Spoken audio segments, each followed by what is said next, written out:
제임스 카메론 감독이 13년 전 선보인 경이로운 대서사시 아바타는 지금껏 한 번도 본 적 없는 세계로 관객을 인도했습니다. 그리고 마침내 속편으로 돌아왔죠. 제가 미리 본 이 영화 아바타 물의 길 과연 어땠는지 짚어드리도록 하겠습니다. 여러분은 지금 기묘한 케이지를 보고 계십니다. This family is our fortress.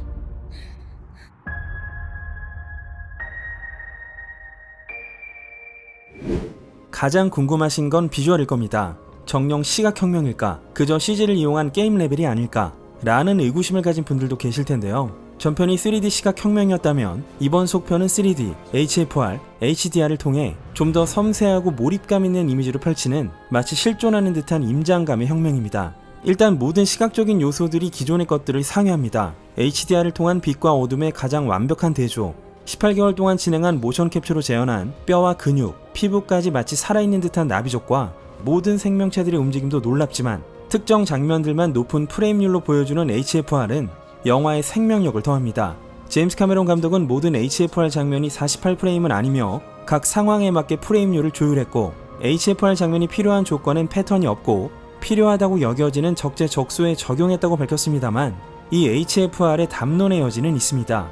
영화로 익숙한 24프레임과 게임으로 익숙한 고프레임률을 오가며 위화감이 생기기 때문인데요. 마치 하이브리드 차량처럼 모터에서 엔진이 개입되는 그 순간을 위화감으로 보느냐 아니면 그때그때 더 몰입할 수 있는 도구로 여기느냐에 따라 관객들은 각자 다른 평을 내리게 될 겁니다. 하지만 새로운 것들은 늘 익숙치 않고 적응 기간이 필요하듯 이 영화도 그렇습니다. 제이크 가족이 메케이나 부족이 있는 바다로 이주하는 이막이 펼쳐지면서 그 위화감은 상쇄되고 기가 막힌 비주얼에 몰두하게 되는 것이죠. 또 한 가지는 3D입니다.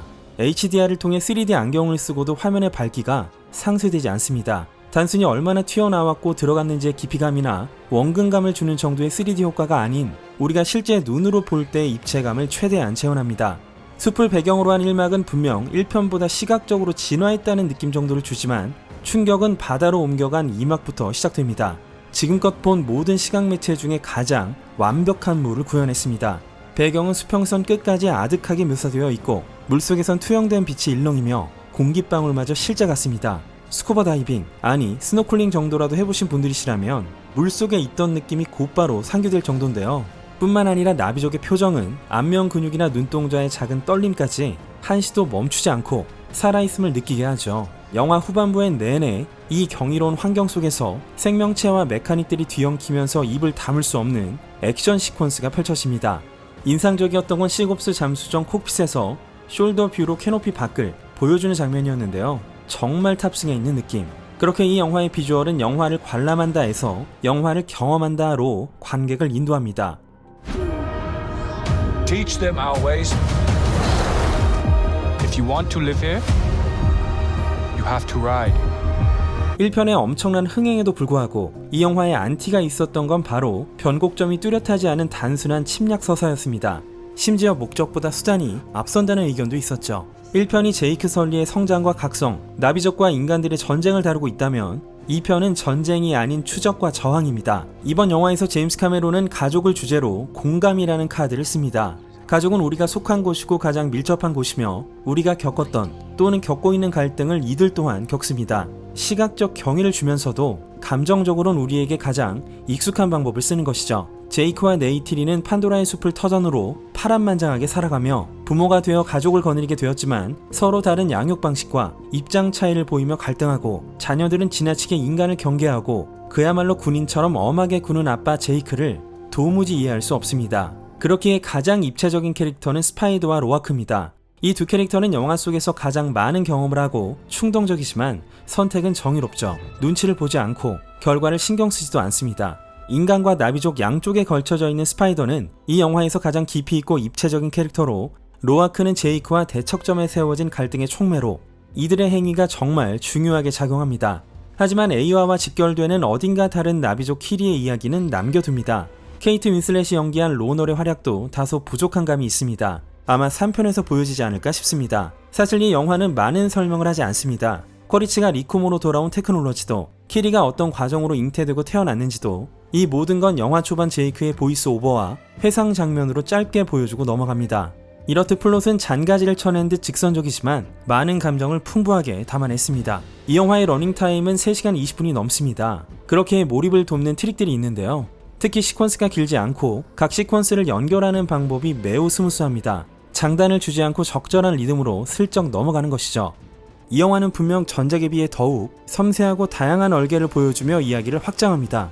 여기엔 3, 4, 5편에 대한 야심도 깔려있죠. 다만 상업적 밀렵꾼들과 파괴되는 자연환경, 그리고 식민화에 대한 도덕적 질문은 전작과 동일합니다. I'm a warrior like you. I'm supposed to fight.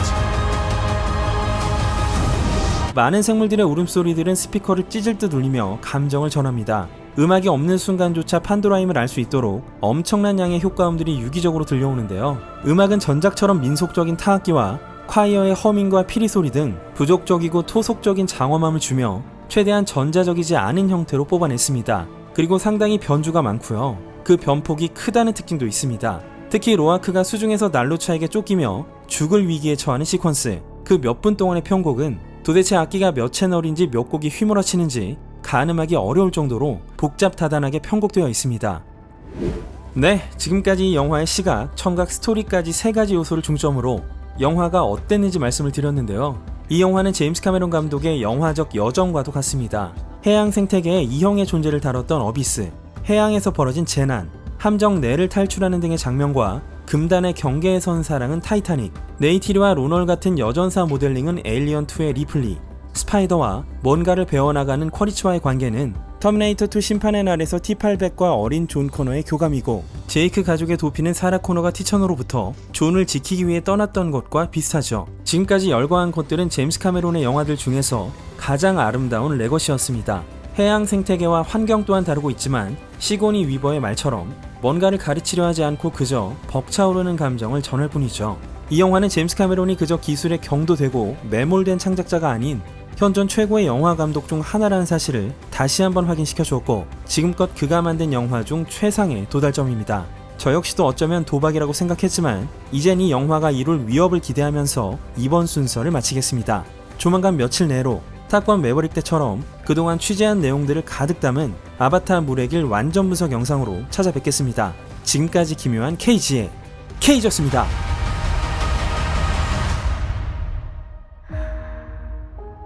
Avatar: The Way of Water.